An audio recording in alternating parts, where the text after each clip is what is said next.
Already, we're gonna my fourth video. Let's do this. Okay, so today I'm going to be talking about everyone's favorite fight this weekend in UFC 320. I know what you're thinking. Yes, yes, Pineapple MMA. Yes, please. I've been waiting for you to be talking about Josh Emmett versus Youssef Zalal, which costs $70 or whatever it is on pay per view.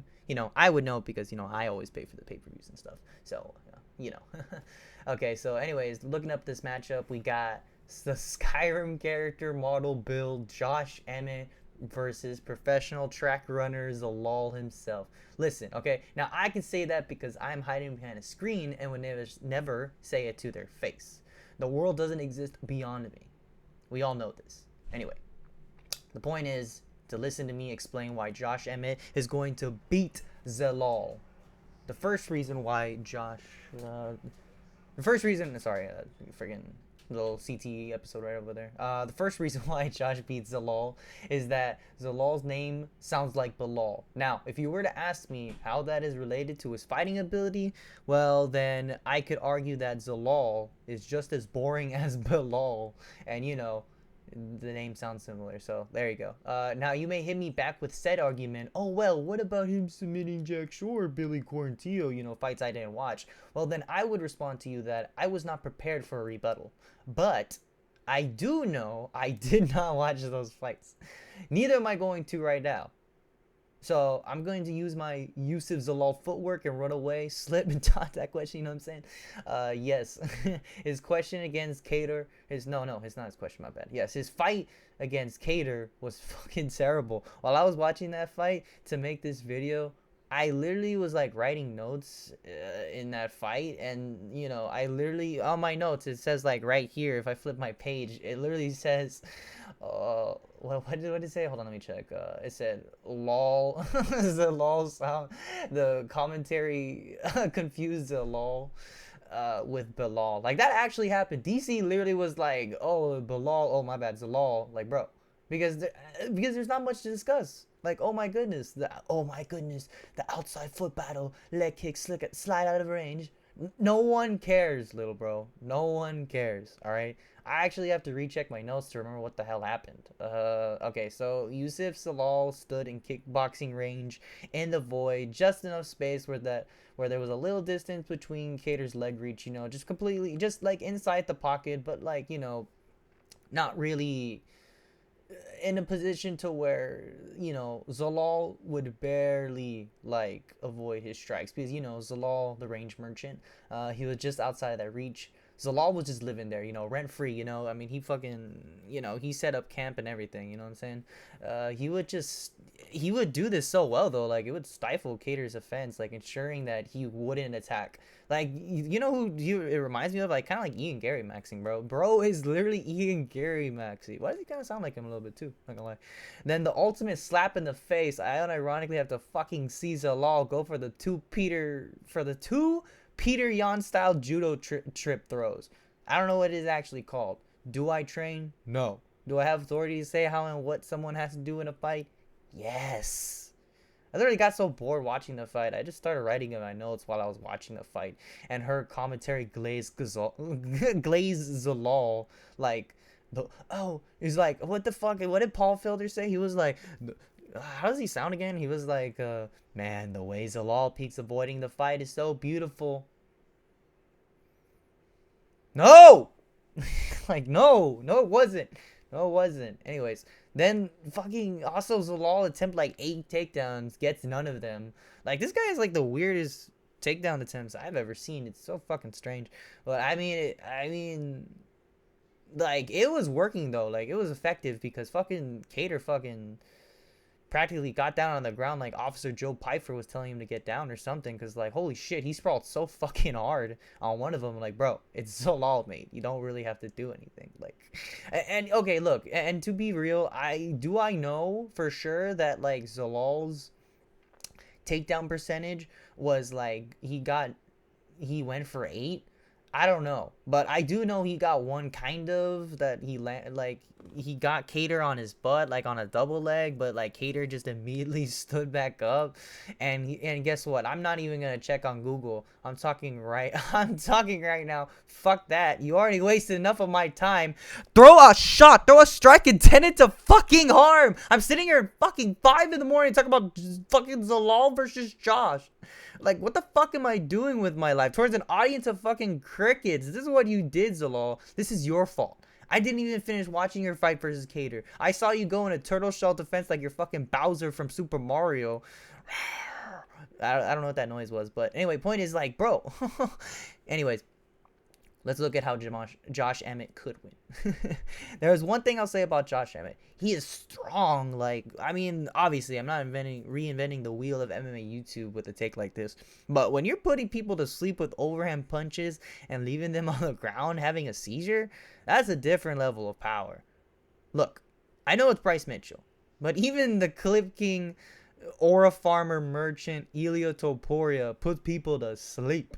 He didn't even do that to Bryce. He had to fucking choke him out, you know what I'm saying? And he did damage, of course. I know he finished him, and Ilya is a way better fighter, okay? All that I'm arguing is that Ilya is... Look, we know Ilya is a better fighter, okay?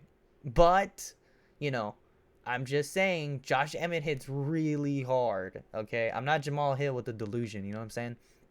Oh, get me out of that shit, you know what I'm saying? Miss me with that shit. Anyways, so... And then not only that, fucking Josh Emmett fucking carried a fully grown athletic muscle man, you know, Leon, or what the fuck, Leron? The fucking bro is fucking actually, goddamn, what's the fucking kid, what's the kid's name, yeah? Fucking Leron Murphy, he's a fucking bum of a ding, yeah. No, but, yeah, that fucking guy, like, I mean, he's good, like, I mean, man, he's really... Yeah, he's good, right? I mean, he fucking picked him up like a fucking baby and did a fucking Kevin Randleman impression. Look, I know that's kind of like the only thing he did, and I probably can't vouch for that because, you know, I kind of just stopped watching after, like, that round or the next round. I don't remember, but when I unironically saw, like, when I was just writing in my notes and nothing was happening, even when I was done writing... I kind of just stopped watching. I was like, fuck that. Anyways, point is, this is what we're working with Josh Emmett here, okay? One weird thing I'll give Josh Emmett, which he is really goofy, but hear me out. He's weirdly good at punching the arms of his opponent. Am I crazy, or have you guys noticed that? Let me know in the comments if you saw that. Emmett be hitting the arms so much, like bro's in the lab of UFC 5, practicing his block breaking combos. Why he be hitting arms more times than I expect? I remember that's actually how he beat Calvin Kattar. Say what you will about the decision, but he made it very competitive with a guy at the time no one expected him to win. One thing that Zalal is actually like really good at. Look, listen, I'm gonna stop bullying the kid, all right? All right, he's really good at using his footwork to not fight. And I don't mean that in a bad way. You don't want to get in a fight. Zalal's not meant for a fight, you know what I'm saying? He's meant to, you know, hit you on the outside, dash away, you know what I'm saying? Hit you on the outside, dash away, and then, you know, he has a lot of, you know, listen, I know the kid has a lot of submissions, right? But am I going to go back and watch him? No. All right, I'm just going off the Kattar fight. But anyways, so that's his style on the stand-up, right? But despite Zalal doing, like, a real good job using his footwork, and interrupting Cater's rhythm, bro. Anytime he got hit, he made like such a big reaction. Cater even landed like a decent straight right against Zalal, despite like rolling with the punch. I remember he like rolled to like the opposite side, like, you know, again, just rolled with the straight right. He still did not look like he liked it. Look, I mean, obviously no one liked getting punched in the face, but like, dude, I've seen like people get punched, and like, dude, Zalal was like, oh my god, like, I don't know. Anyways.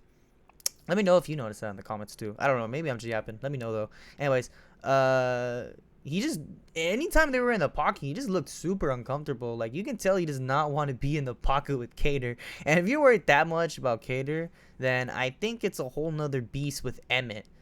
What Emmett lacks in precision beats power, and timing beats speed. You know, like that's Josh Emmett's whole thing is, you know, precision and timing. I don't know what that is.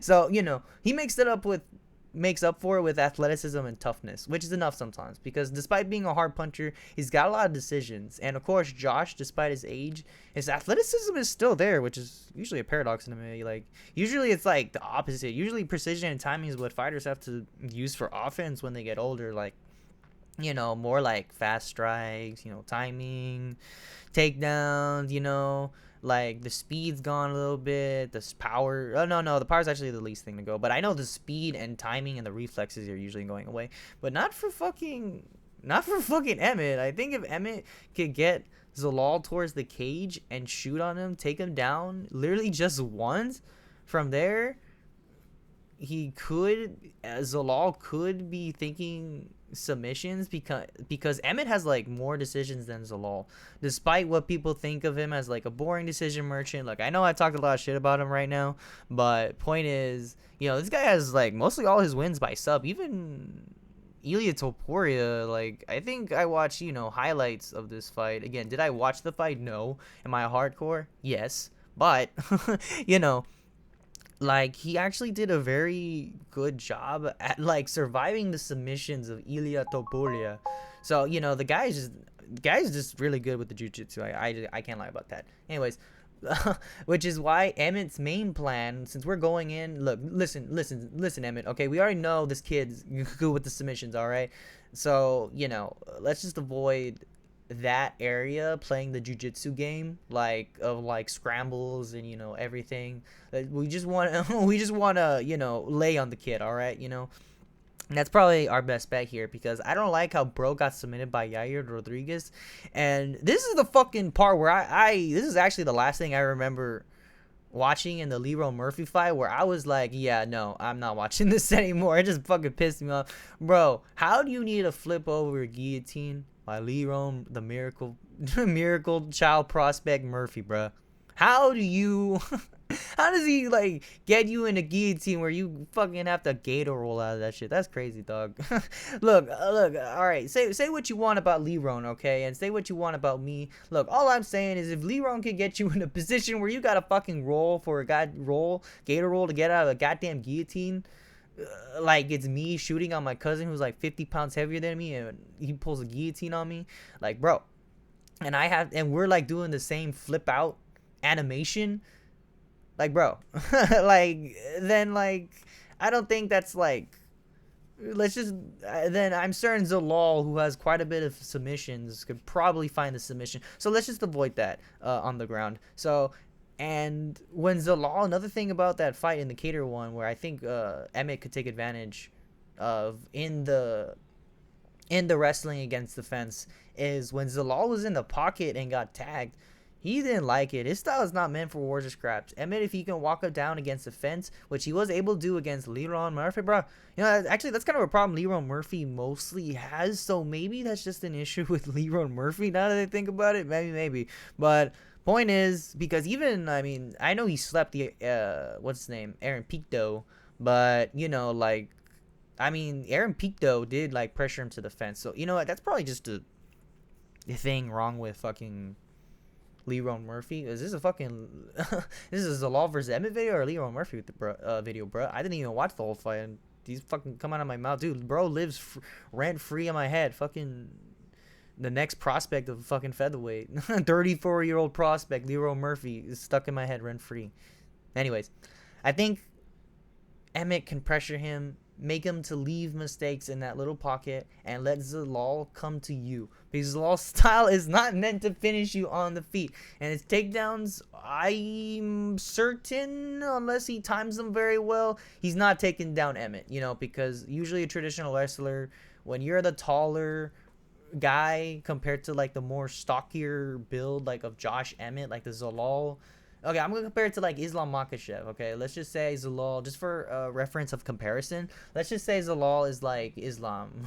I don't think anyone's ever said that, but let's just pretend. Okay, cook with me. All right, cook with me. You know what I'm saying? Emmett's got the Alexander Volkanovski build. Again, I don't think anyone's ever 2 words. I just uttered 2 words that no one's ever said. I manifest these things. Okay, so point is, Islam, right, had like a huge problem like shooting on fucking what's his name, Volk, because just how low his like stance was and how wide he was, and even when he did get in on the hips, it was just really hard for him to take him down from there. So that's why I think Zalal, like, if Emmett just gets in the pocket, pressures, he doesn't even have to fucking like do anything, like just pressure him with combos and like feints and stuff, like aggression feints while coming forward, I think make Zalal make mistakes while getting pressured. Burp there. Sorry. Excuse me. Like I think with that style is after that, I think Emmett could win a win win a 30-27 slash 29-28. Use an aggressive decision, big meaty hooks as a style to win, and strong picking up double legs against the fence. Maybe I would just like to see maybe just one round of grappling. Like I think if Emmett gets one round of grappling, we're in the golden. We're in the golden him against fucking Zalal. All right, well, anyways, that's pretty much the videos, guys. The end of the video, guys. Thank you for breaking down or hearing me fucking break down Zalal versus Emmett. All one of you listening. All one of you listening that probably got to like a minute and then just clicked off. If you actually did stay though, thank you. I appreciate it a lot. If there's any like updates you can give me, like in terms of like growing the YouTube channel, I appreciate it. Leave me down any comments. You know, what do you think about Zalal? What do you think about Emmett? What do you think about UFC just 320 in general? So yeah, let me know. Let's start a little community, boys. Come on, let's go. All right, goodbye. Have a good one.